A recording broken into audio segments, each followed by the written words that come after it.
त्यानंतर होईलच प्रेम या मालिकेचा आजचा म्हणजेच 25 सप्टेंबरचा जबरदस्त असा रिव्ह्यू तुम्ही बघत आहात प्रेक्षकांनो. माय गॉड, आज काव्यावर जी वेळ आली आहे ना प्रेक्षकांनो, ती एखाद्या शत्रूवर सुद्धा येऊ नये इतका सॉलिड आणि हिट असा एपिसोड दाखवलाय.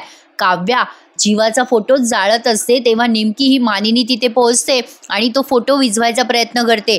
काव्याला हे सगळं कळतच नाही. काव्या आता आई म्हणून हाक मारते मानिनीला. मानिनी तक्षणी काव्याच्या तोंडात सनकन कानाखाली मारते. काव्याला हे सगळं भयंकर वाटतंय. काव्याला कळतच नाहीये तिचा दोष तरी काय आहे. काव्या मानिनीकडे बघतच राहते. त्या मानिनीने आधी तो फोटो जळत असतो ना, तो आधी अर्धा विझवलाय, पण त्या जीवाचा फोटो स्पष्टपणे दिसतच नाहीये. आता तोंडात मारल्यानंतर काव्या विचारते, मानिनी काकू हे सगळं का? आता मानिनी तिला म्हणते, नाव घेऊ नकोस माझं आई म्हणून. काव्या, मला आई म्हणण्याचा अधिकार तू गमावलायस. आता काव्याला आठवतं की मानिनी तर तिला आई म्हणण्यासाठी नेहमी फोर्स करायची. आता बघा मानिनी काय झापते काव्याला. मानिनी प्रचंड संतापलेली असते. आधी तर मानिनी दरवाजा लावून घेते रूमचा आणि काव्याला एवढी झाप झाप झापते ना, माय गॉड. आजचा शब्द स्किप करू नका प्रेक्षकांनो. मानिनी म्हणते, मी तुझी आई व्हावी या लायकीची नाहीयेस तू काव्या. अगं माझ्या पाठची धड बायको होऊ शकत नाही. ही मुलीचं नातं काय निभवणार आहेस ग तू काव्या? काव्या म्हणते, काय बोलताय तुम्ही मानिनी काकू हे? मानिनी म्हणते, अगं माझ्या डोक्यात नाही आलं ग, हे तर तुला आधीच बोलायला पाहिजे होतं. मनात एक आणि ओठावर एक अशी मुलगी आहेस ग तू काव्या. मला माहित नव्हतं ना आधी हे सगळं. काव्या, मी तुला पुन्हा पुन्हा विचारत होते, तुला काही सांगायचं का? तुझ्या मनात काही आहे का? तू बोल, मी समजून घेईल, स्पष्टपणे बोल. अगं सकाळी मी तुला विचारलं ग काव्या, तेव्हा पण काही बोलली नाही तू. काव्या म्हणते, काकू अहो काही बोलण्यासारखं नव्हतं. अहो पहिल्यांदा तुम्ही विचारलं तेव्हाही मी तुम्हाला सगळं खरं खरं सांगितलं होतं. आणि मी मान्य करते की लग्नाच्या आधी माझ्या मनामध्ये एक मुलगा होता काकू, पण आता नाही आहे तसं माझ्या आयुष्यात. माझा भूतकाळ होता तो मी मागे सारलाय. पण मानिनी चिडून म्हणते, अगो किती खोटं बोलशील, किती भूतकाळ पुसून टाकलायस म्हणे. कुठल्या दगडाची बनली आहेस ग खोटारडी? आता काही बोलली ना तर मुस्काट फोडी ना मी तुझं. काव्या आता प्रचंड घाबरली मानिनीला. आता मानिनी म्हणते, अगो किती विश्वास ठेवला ग तुझ्यावर मी काव्या, किती विश्वास ठेवला. पण नाही, हेच खरं आहे की नाही, तू त्या विश्वासास पात्र नाही आहे काव्या. कारण हेच खरं आहे की पाठच्या पाठीमागे अजूनही तुझं अफेअर सुरू आहे. काव्या म्हणते, हे काय बोलताय तुम्ही मानिनी काकू, तुमचा गैरसमज होतोय. मानिनी म्हणते, चुप्प बसायचं एकदम चुप. आता जर तू गप्प बसली नाहीस ना काव्या, तर मी काय करेल याचा नेम नाही. अगं विश्वास ठेवला होता ना ग तुझ्यावर काव्या. अगं तुला एवढं बोलले मी तुला आणि त्याचं मीच गिल्ट घेतलं, तुझी माफी पण मागितली. पण तू काय केलं ग, तू विश्वासघात केला माझा. अगं तू माझाच नाही तर पार्थचा पण विश्वासघात केलायस. काव्या म्हणते, अहो कसं सांगू काकू, मी खरंच सांगते, तसं काही नाही, विश्वास ठेवा माझ्यावर. मानिनी म्हणते, अगं कुठून विश्वास ठेवू मी तुझ्यावर? तुला काहीच वाटलं नाही का गं काव्या? एका मागून एक खोटं बोलत राहिली, नजरेला नजर देऊन खोटं बोलत राहिली ग. कमाल आहे तुझी, कमाल आहे. घरातून निघते म्हणाली, लायब्ररीत जाते म्हणाली, गेली कॅफेत गेली तर गेली आणि तिथे तुझा तो मला तो बोलवत पण नाहीये हे सगळं. काव्या म्हणते, अहो काकू मी तुम्हाला खरं सांगितलं हो, मी कॅफेमध्ये अनिशाची वाट बघत होते. अहो मी फोन लावून देते, वाटलं तर अनिशाशी बोला, तिच्याशी बोला, तिच्यावर तर विश्वास बसेल ना तुमचा. मानिनी काही ऐकून घ्यायच्या मूडमध्येच नाहीये काव्याचं. मानिनी म्हणते, तिला पडवून ठेवलं असशील ना तू, ती मैत्रीण आहे ना तुझी, अगं ती तुझ्या होला होच करणार ग काव्या. काव्या म्हणते, अहो असं का बोलताय तुम्ही? अहो तुमचा खरंच गैरसमज झालाय, मी काय करू म्हणजे तुमचा गैरसमज दूर होईल? आता ही मानिनी म्हणते, अगं गैरसमज झाला होता ग, आता नाही, आता झालंय सगळं स्पष्ट. अगं पुराव्यानिशी मला कळलंय की तू पार्थची फसवणूक करतेस. का ग काव्या, का फसवतेस तू माझ्या मुलाला? अगं माझ्या मुलाला, माझ्या पार्थला हे सगळं कळलं ना तर तो बिचारा स्वतःला त्रास करून घेईल ग. आणि पुन्हा एकदा तुला तो एका शब्दाने सुद्धा बोलणार नाही ग काव्या. प्रेक्षकांनो काय अभिनय केलाय आज, माइंड ब्लोईंग, फर्स्ट क्लास. एक सांगू तुम्हाला मनातलं, कुठेतरी त्यांनी ना समाजातली खरी शोकांतिका मांडली आहे प्रेक्षकांनो. आजकाल हे असं चित्र बऱ्याच ठिकाणी बघायला मिळतं, सोशल मीडिया आणि त्याचा होणारा भयंकर वापर. त्यामुळे असे अफेअर होणं, लग्नाच्या आधी हे सगळं असणं वगैरे ना, हे सगळं प्रचंड आहे प्रेक्षकांनो. म्हणजे आपण या विषयावर बोलू शकत नाही, एवढं भयंकर आहे हे सगळं. आता बघा मानिनी पुढे काय मानिनी म्हणते काव्याला, अगं जखमाच द्यायच्या होत्या तुला तर का राहिलीस आमच्या घरात? अगं लग्न करून आली होतीस तेव्हाच मला येऊन सांगायचं असतं ना, माझं लफडं आहे दुसऱ्याशी, मला नाही राहायचं तुमच्या पोराबरोबर, म्हटले असते ग तुला आल्या पावली परत जा. अगं नसतं ठेवून घेतलं तुला, कशाला राहिलीस आमच्या घरामध्ये? माझ्या पोराची फसवणूक करायची होती का तुला? माझ्या पोराला त्रास द्यायचा होता का? का जबरदस्ती लग्न झालेल्या तुझ्या या लग्नाचा सुडोगोतीयस माझ्या पार्थवर? बोल काव्या. बापरे प्रेक्षकांनो, आता काव्याने डोळे बंद करून घेतलेत. तिला कळे ना आता कुठल्या शब्दात मानिनीची समजूत घालावी. बघितलं का प्रेक्षकांनो, आजही जगामध्ये फक्त बाईलाच प्रश्न विचारला जातो. एवढं करून सवरून जीवा मागेच राहिला. काव्या म्हणते, मी माझ्या आई वडिलांची शपथ घेऊन सांगते काकू, पार्थ खूप चांगले आहेत, मला माहिती आहे. आमचं लग्न झाल्या दिवसापासून मी कधीच विचार केला नाही त्यांचं वाईट व्हावं म्हणून. मी तुम्हाला खरं सांगते हो काकू. मानिनी म्हणते, मग खरं सांग, हे जे तू बाहेर जाऊन त्या मुलाला भेटते, त्याच्याशी अफेअर करते, यात तू काय चांगलं करू लागली ग माझ्या पार्थचं? पार्थ चांगला मुलगा आहे हे तू म्हणतेस, त्याच्या वाईटाचा विचार करत नाही हेही म्हणतेस. मग मला सांग, तुमचं जे ते ट्विन घड्याळ होतं त्यात बरोबर पार्थचंच घड्याळ कसं काय फोडलं ग तू? हो फोडलं, तू मुद्दाम फोडलं ना? आता जेव्हा मानिनी असं बोलते तेव्हा काव्याला काही उमजे ना काय उत्तर द्यावं या मानिनीला. ॲक्च्युली मानिनीचा गैरसमज झालाय, पण काय आहे प्रेक्षकांनो, या गोष्टी मानिनीला अर्धवट कळल्या. ती तिच्या मुलाच्या काळजीमुळे बोलतीये, पण जरा सतसत विवेक बुद्धी ठेवायला हवी होती. पण आधी मानिनीने बोललंय तिला गोड प्रेमाने, तेव्हा मानिनीचा विश्वासघात झाला असं तिला वाटतंय, म्हणून ती एवढी चिडली आहे. मानिनी तिच्या जागी बरोबर आहे आणि काव्या तिच्या जागी. आता ह्यात तुम्हाला काय वाटतं, कोणाची चूक आहे हे मला आवर्जून सगळ्यांनी कमेंट करून सांगायचं आहे आज. तर बघा, जेव्हा आता ही मानिनी म्हणते तू घड्याळ का फोडलं, आणि तुझ्या माहेरी जेव्हा मोदक द्यायला पार्थ येतो असं म्हणाला होता, तेव्हा तुला वाटलं नाही पार्थने तुझ्यासोबत यावं? कारण तुला तुझ्या बॉयफ्रेंडला भेटायचं असतं ना बाहेर जाऊन. कॅफेमध्ये तुला बॉयफ्रेंडने गुलाब दिलं आणि तू मला सांगितलं की अनिशाने गुलाब दिलं. एका मागोमाग एक खोटं बोलते ग काव्या. नजरेला नजर देऊन बाहेर जाऊन त्या बॉयफ्रेंडला भेटते आणि घरी येऊन पार्थ समोर उभी राहते. तुला शरम वाटत नाही का?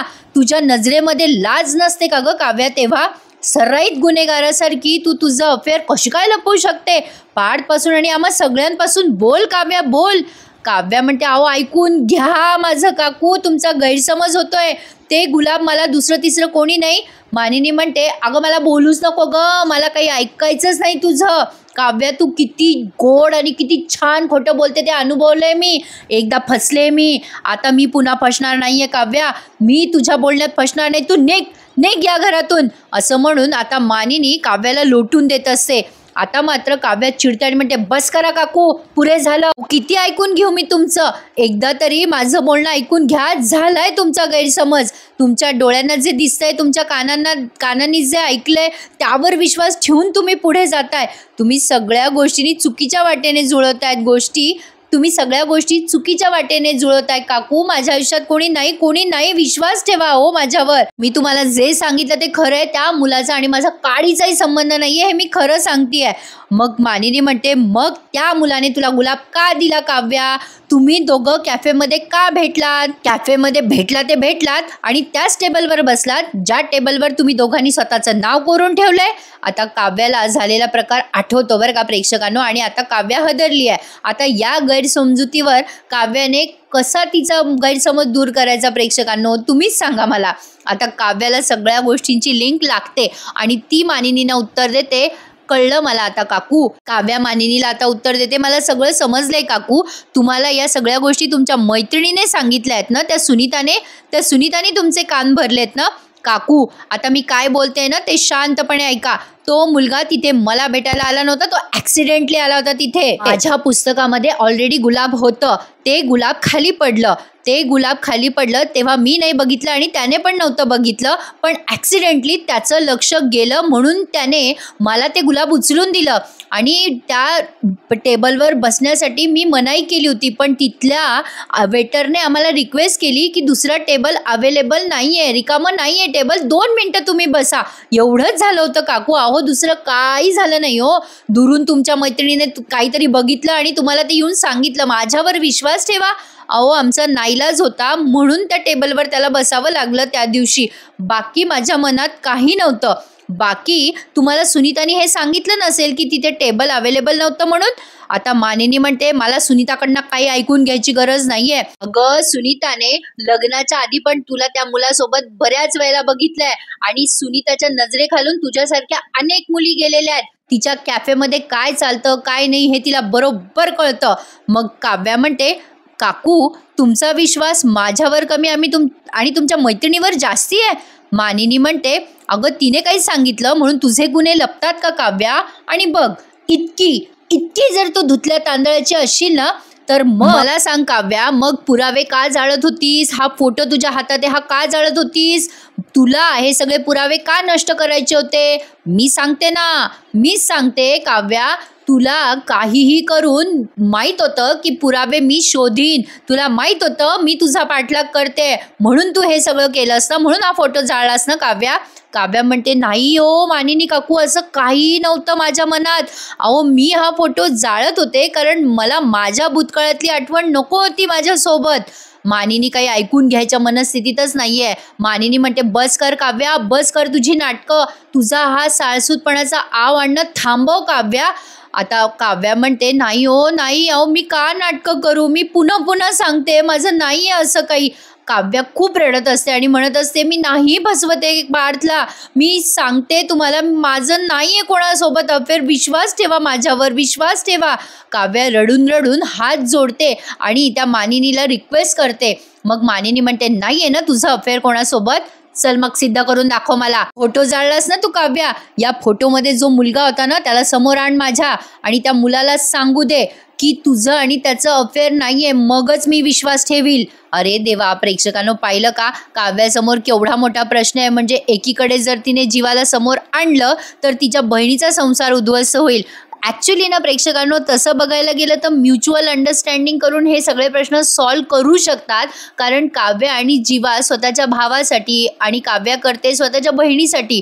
खरं पाहिलं तर या दोघांनी त्यांच्या प्रेमाचा त्यागच केला आहे त्यांच्या कुटुंबाच्या सुखासाठी.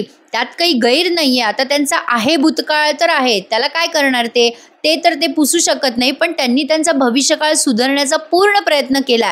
काव्या तिच्या सगळ्या नात्यांशी प्रामाणिक होती हे तितकंच खरं आहे. पण काय ना प्रेक्षकांनो अशी नसती लपडी केली की आयुष्यामध्ये पुढे प्रॉब्लेम येतातच. तर असो आता ही मानिनी म्हणत असते या पोराला समोर उभं कर आणि काव्या म्हणत असते काकू अहो मी या मुलाला कसं समोर उभं करू. हा तर आता तिच्या ऑलमोस्ट तोंडावर नाव येत असतं जीवाचं. पण अचानक तिला आठवतं की गुरुजींनी सांगितलेली भविष्यवाणी खरी झाली. आता प्रश्न विचारण्यात येतील पण तिला उत्तर देता येणार नाहीये. हे काव्याला एकदम क्लिक होतं प्रेक्षकांनो. मानिनी आता काव्याकडे बघतच राहते.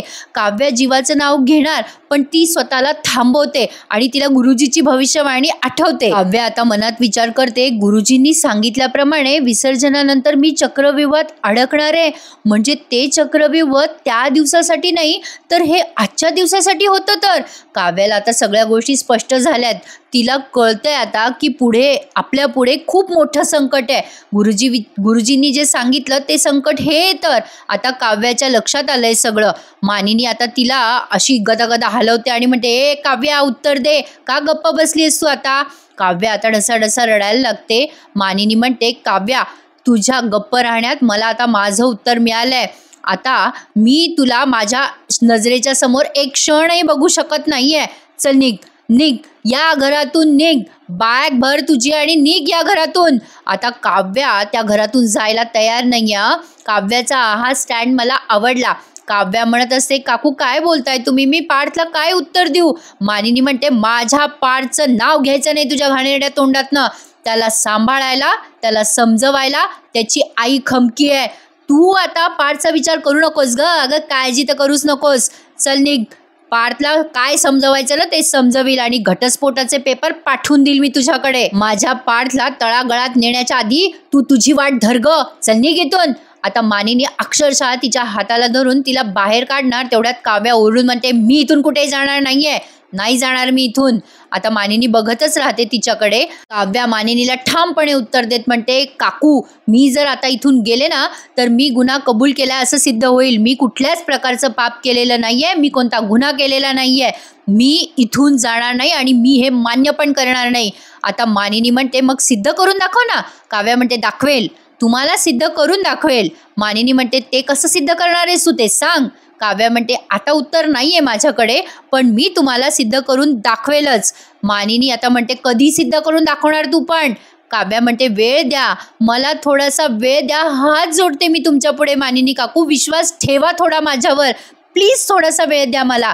काव्या हात जोडून रिक्वेस्ट करते मानिनीला. तेव्हा मानिनीला आता काव्याची दया आली आहे बरं का.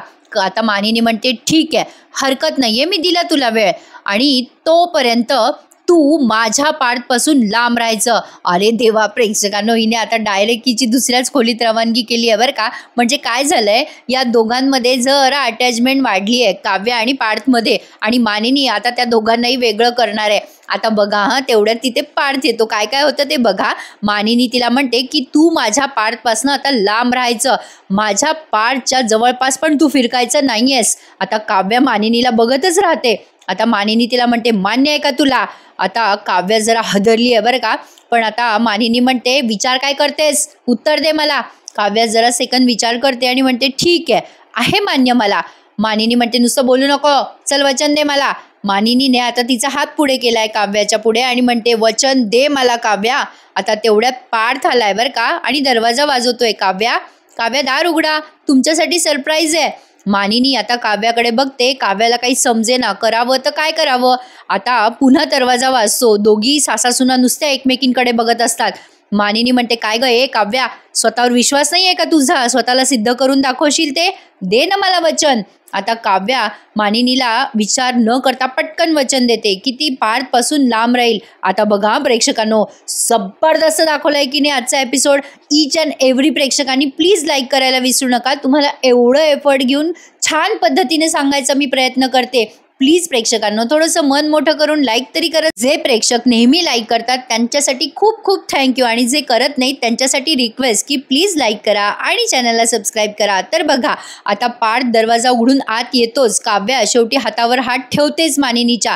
आता पार्थने काव्यासाठी 9 साड्या आणल्या आहेत बरं का. आता दरवाजा उघडते ही मानिनी आणि पार्थ मानिनीला समोर बघून घाबरतो म्हणा, किंवा त्याला आश्चर्य वाटते की नेमकं या दोघींचं काय चाललंय. दोघींचेही घाबरलेले रडवेले चेहरे तो बघतो आणि त्याला जरा कळत नाही की नेमकी परिस्थिती काय आहे. आता पार्थ त्याच्या आईकडे बघतो, काव्याकडे बघतो. काव्या आता खाली मान घालून उभी असते. पार्थ जरा गडबडून म्हणतो आई काय झालं तुला? नाही म्हणजे इथे काय करत होतीस तू, आणि तू दरवाजा का लावला होतास? आता मानिनी स्माईल करते आणि म्हणते अरे काय नाही, अरे सहज. पार्थ म्हणतो काय गाई, दरवाजा बंद करून तू काय माझ्या बायकोला त्रास देत होतीस का? मानिनी आता पार्थकडे बघतच राहते आणि काव्याकडे सुद्धा. मग पार्थ म्हणतो अगं आई जरा गंमत केली मी. मग मानिनी म्हणते अरे काय नाही रे पार्थ, जरा दोघींमधलं सिक्रेट होतं आमच्या, ते बाहेर ऐकायला जाऊ नये म्हणून जरा दार लावलं होतं. पार्थ म्हणतो तुमच्या दोघींचं काय सिक्रेट आहे असं? मानिनी म्हणते अरे पार्थ आमच्या दोघींमधलं सिक्रेट आहे, तुला कशाला सांगणार आम्ही? पार्थ म्हणतो हे बघ आई, मला अशी लपवाछपी आवडत नाही, तुला माहिती आहे ना?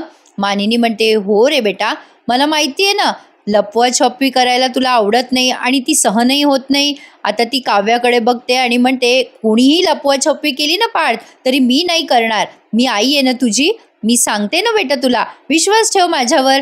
काव्याला जरा बोलायचं होतं माझ्यासोबत, तिची जरा परीक्षा जवळ आली आहे, तिला अभ्यासाचं टेन्शन आलं आहे, त्यामुळे ना तिला अभ्यास करायला गेस्ट रूममध्ये शिफ्ट व्हायचं आहे. आता जेव्हा अशी बोलते ना मानिनी, तेव्हा पार्थला येतं टेन्शन. त्याला काही कळे ना असं काय बोलती आई, आणि काव्या गेस्ट रूममध्ये काय शिफ्ट होणार? पार्थ काव्याकडे बघतो, एकदा आईकडे बघतो आणि मग म्हणतो गेस्ट रूममध्ये शिफ्ट होणार काव्या? का काय झालं काव्या? माझी बडबड तुम्हाला सहन नाही होते का? म्हणजे माझ्या बडबडीमुळे तुम्हाला डिस्टर्ब होतंय का काव्या? काव्या आता पार्थकडे अशी भांबावून बघते बिचारी, कारण तिच्याकडे कुठल्याच प्रश्नांचं उत्तर नाही आहे. आता लगेच मानिनी म्हणते ती नाही रे डिस्टर्ब होणार, पण तू मात्र नक्की डिस्टर्ब होशील. पार्थ आता एकदम त्याच्या आईकडे बघतो, त्याला समजेच ना आपल्या आईला काय झालंय. पार्थ म्हणतो असं का बोलतेस आई? लगेच मानिनी म्हणते अरे असं काही नाही आहे, अरे तुला माहिती आहे ना पार्थ, तिने अभ्यासाचं टेन्शन घेतलंय तिने मनावर, करू दे तिला अभ्यास, तिचा अभ्यास महत्त्वाचा आहे रे. तिने IAS व्हावं अशी इच्छा आहे ना तुझी? पार्थ म्हणतो हो म्हणजे काय, आहेच माझी इच्छा. मग मानिनी म्हणते मग जाऊ दे ना तिला गेस्ट रूममध्ये अभ्यास करायला. आता काव्या नुसती मानिनीकडे बघते आणि एपिसोड समाप्त होतो. कसला सॉलिड होता ना प्रेक्षकांनो आजचा एपिसोड. कुठेतरी त्यांनी समाजात घडणाऱ्या अशा बऱ्याच घटनांवरती एक प्रकाश टाकलाय असं म्हणायला हरकत नाही आहे. मस्त होता आजचा एपिसोड. आता पुढच्या प्रोमोत आपण बघतोय जीवा आलाय मीटिंग करून, पण त्याची मीटिंग काही सक्सेसफुल झाली नाही आहे. आता तो सांगतो नंदिनीला, अगं माझा एक्सपिरियन्स क्लायंटला फंडिंग करण्या इतपत चांगला नाही वाटला. मग नंदिनी म्हणते जाऊ द्या जीवा, उमेद नाही हरायची. मग जीवा म्हणतो नाही ग नंदिनी, मला उमेद हरायची चिंता नाही आहे, कारण माझी उमेद माझ्या समोर आहे. माझी नंदिनी आता त्याच्याकडे बघतच राहते. आणि आता इकडे पार्थ जरा इमोशनल झालेला असतो आणि काव्याला म्हणतो हे घड्याळ आहे ना काव्या, ते आपल्या हाताच्या नाडीवर चालतं. ज्या दिवशी माझी नाडी बंद पडेल त्या दिवशी घड्याळही बंद पडेल, आणि घड्याळ बंद पडलं तर माझी नाडी बंद पडली असं समजून घ्यायचं. आता काव्या त्याला पुढे बोलूच देत नाही आणि त्याचं तोंड दाबते. म्हणजे काव्या पार्थच्या जवळपास प्रेमात पडलेली आहे, अर्ध्या 0.5% असं वाटतंय. तुम्हाला काय वाटतं मला कमेंट करून सांगा. आणि आजचा एपिसोड जबरदस्त होता प्रेक्षकांनो, यात शंका नाही आहे. आवर्जून लाईक करायला विसरू नका, चॅनलला सबस्क्राईब करा. भेटूयात उद्या पुन्हा एकदा लग्नानंतरच्या जबरदस्त रिव्ह्यूमध्ये. तोपर्यंत टेक केअर. धन्यवाद.